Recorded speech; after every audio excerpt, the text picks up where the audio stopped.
ରାଧେ ରାଧେ। ମୁଁ ଶ୍ୱେତଲାନା, ଆପଣ ସମସ୍ତଙ୍କୁ ଶ୍ୱେତଲାନା ରଥ ଚ୍ୟାନେଲରେ ଅନେକ ଅନେକ ସ୍ୱାଗତ। ଆଜି ମୁଁ ଲାଉର ଗୋଟେ ରେସିପିଟେ ଆପଣମାନଙ୍କୁ ବନେଇକି ଦେଖେଇବି। ଏଇ ରେସିପିଟାକୁ ନା ଲାଉ ଦହଣା କୁହାଯାଏ। ଗୋଟେ ଅଲଗା ପ୍ରୋସେସ୍ରେ ଏଇ ରେସିପିଟା ହେବ। ମୋ ଜେଜେମା ଶାଶୁ ମୋତେ ଏଇ ରେସିପିଟା ଶିଖେଇଥିଲେ। ମୁଁ ଜାଣିଛି ଆପଣମାନଙ୍କୁ ଏଇ ଲାଉ ଦହଣା ରେସିପିଟା ନିଶ୍ଚୟ ଭଲ ଲାଗିବ। ଲାଉ ଦହଣା ବନେଇବାକୁ ବହୁତ ହି ସହଜ, କମ୍ ସାମଗ୍ରୀ କମ୍ ସମୟରେ ବନିଯାଇଥାଏ।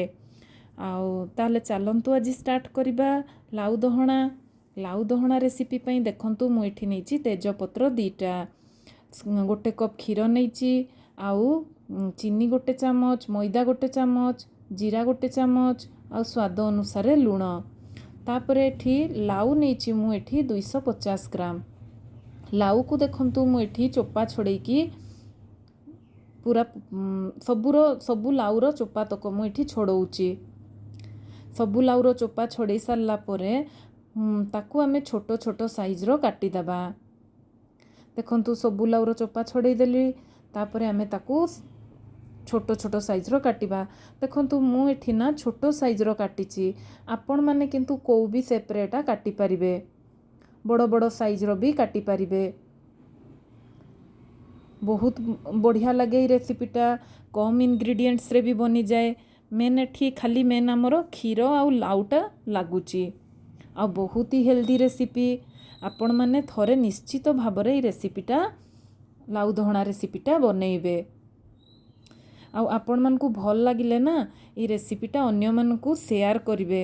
କ'ଣ ପାଇଁ କି ଆମର ଯେଉଁ ହଜିଯାଉଛି ନା ଏଇ ରେସିପି ସବୁ, ତ ଏଇଟା ଆଉ ଲୋପ ପାଇବନି, ପୁରା ରିଭାଇଜ୍ ହେଇପାରିବ ଆମମାନଙ୍କ ଦ୍ୱାରା।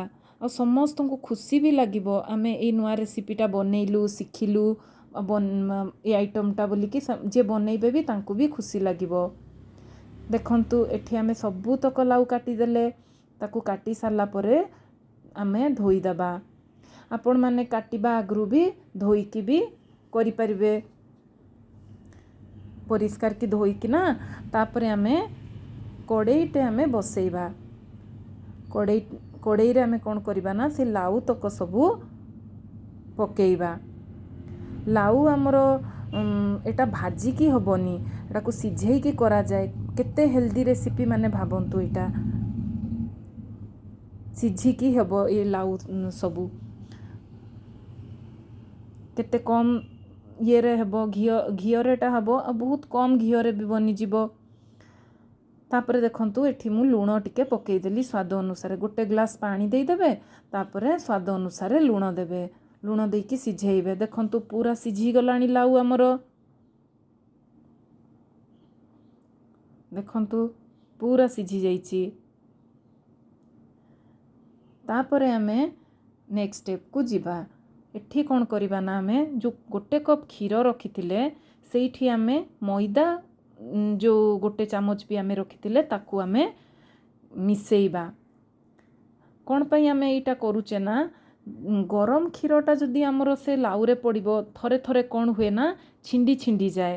ଯଦି ଆମେ ଟିକେ ମଇଦା ମିଶେଇଦେବା ତ ଆମର ସେ ଲାଉରେ ପଡ଼ିଲେ ସେଟା ଛିଣ୍ଡିବନି। ଆଉ ଆପଣ ଚାହିଁଲେ ଅଟା ବି ଟିକେ ମିଶେଇ ପାରିବେ, ନହେଲେ କର୍ଣ୍ଣଫ୍ଲୋର ଟିକେ ମିଶେଇ ପାରିବେ। ତାକୁ ତାପରେ ଭଲକି ଗୋଳେଇ ଦେବେ। ଦେଖନ୍ତୁ ପୁରା ମିଶିଗଲାଣି। ତାପରେ ଆମେ ନେକ୍ସଟ ଷ୍ଟେପକୁ ଯିବା। କ'ଣ କରିବା ନା ଏଠି ମୁଁ ନେଇଛି 1 ଚାମଚ ଘିଅ। ଘିଅ ଯେତେବେଳେ ଆମର ଗରମ ହେଇଯିବ, ଆମେ ସେଠି ପକେଇବା ତେଜପତ୍ର, ଆଉ ତାପରେ ପକେଇବା 1 ଚାମଚ ଜିରା। ଏଟା ଘିଅରେ କରିବେ, ଘିଅରେ କଲେ ବହୁତ ବଢ଼ିଆ ଲାଗେ, ବହୁତ ହି ଟେଷ୍ଟି ଲାଗେ। ଘିଅରେ ବହୁତ ବଢ଼ିଆ ବାସ୍ନା ହୁଏ। ଜଣେ ଜଣେ କ'ଣ କରନ୍ତି ନା ଏଠି ଶୁଖିଲା ଲଙ୍କା ବି ଫୁଟେଇ ଦିଅନ୍ତି। ମୁଁ କିନ୍ତୁ ଏଠି ଲଙ୍କା ଫଙ୍କା କିଛି ଫୁଟଉନି। ଲଙ୍କା ନ ଫୁଟେଇଲେ ବି ଏଟା ବହୁତ ଟେଷ୍ଟି ଲାଗେ। ତାପରେ ଆମେ ଯେଉଁ ଲାଉ ତକ ସିଝେଇକି ରଖିଥିବା ତାକୁ ସେଠି ପକେଇବା।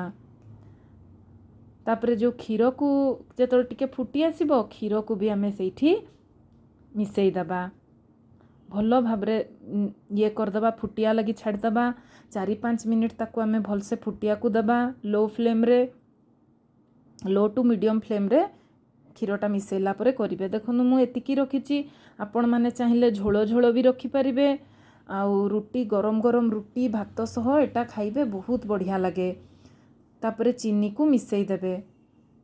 आउ आपण मानकु जदि रेसिपीटा भल लगुची लाइकटे करदेबे।